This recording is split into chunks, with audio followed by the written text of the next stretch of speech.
Joel here with Lean by Doing. Today we're bringing you inside Hampton Conservatory for a true look at what world-class Lean looks like in action. Every great process starts as a seed, and in this conservatory, Lean is in full bloom.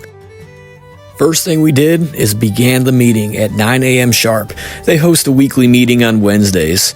And one thing I really liked about this meeting was a call to action. In this case, could everyone measure themselves against this example of a Kaizen foam drawer? Nothing missing, everything color referenced. And then an audit. I really liked that they showed what the gold standard was so everyone has an expectation and knows what Lean looks like. And then the results are posted a week later, so there's a call to action and accountability. Now, there was some shop noise during the meeting, but it didn't really matter because the presenter had a microphone. And after, when we went on the shop tour itself, I was quite surprised because everyone got an earpiece so you could hear over any shop noise. I thought that was a neat touch. The shop floor itself was meticulously maintained. It looked great. Everything in its place. The grounds were spotless. I did notice that every single item, from the brooms to the trash cans, they were all off the ground. It was a true Lean warehouse. Every tool was color-coded and had a label on it, and those went to the corresponding zone they were in. Awesome visual control. Everything was so organized and in its place, and that's all because of total ownership. It didn't take long before I realized that so many pieces of equipment and components were marked. I have taken total ownership of this equipment.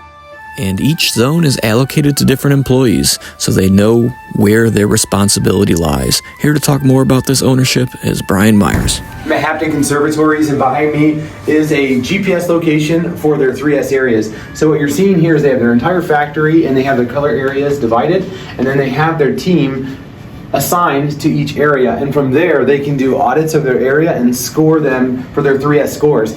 If you come over here to this other board right here, this right here is their area 3S score. So each person has a score for their area and then the next improvement project that they need to be working on. We asked Dwayne about how this works, and what he said is that he'll sit down with the team member and they'll actually discuss what they think their score is and what he thinks their score is, and they'll decide on a score. From there, they'll work through the area to decide what the next improvements are. So in a way, they're kind of assigning the next improvement, but they're identifying it together. And this is a great way to keep the rope tight on 3S. Now let's take a look at the production board. This board is examined every day. Across the top, you can see the main job categories. Each strip on the board is magnetic, so they can easily be arranged as priorities change. When a new order comes in, a new strip is created with the customer and the job name placed at the start, and then it's moved through each stage of production until completion. The team focuses only on the yellow dots. Those represent work in progress or issues that need attention. They don't spend time on the green dots. Those mark what's already done. The focus is always on solving what's slowing things down. The orange sections, which they treat as red, represent upcoming or future work, so those aren't part of the day's discussion. At times, the board looked like a reverse staircase as jobs progressed steadily across from the top left to right, but recently some supply delays and bottlenecks have caused the layout to shift a bit, but the visual system still makes it clear where everything stands.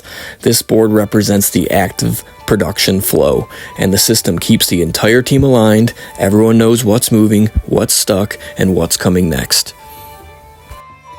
Back on the shop floor, everything was on wheels, and each cart had its own clearly marked parking zone, complete with shadow outlines, so it was really obvious where everything belonged if moved. The space was used thoughtfully. For example, wood materials were neatly stored under the stairwell to maximize every inch of room.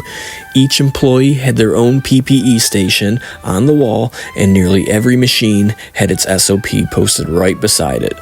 Equipment featured clear authorization tags showing exactly who was trained to operate each one. Kaizen flow is visible everywhere. Here they even added clever slits for quick and easy access. Every tool was labeled and returned to its specific area. But perhaps one of the most impressive details was how skillful woodworking was seamlessly integrated into the workspace to make everyday tasks easier, like this neatly organized supply carousel, or the recessed sections added to carts so parts stayed in place and didn't roll off. And here's a great example of wooden platform used as a Kanban supply indicator. When the top stock is used up, the backup layer underneath is revealed, signaling it's time to replenish.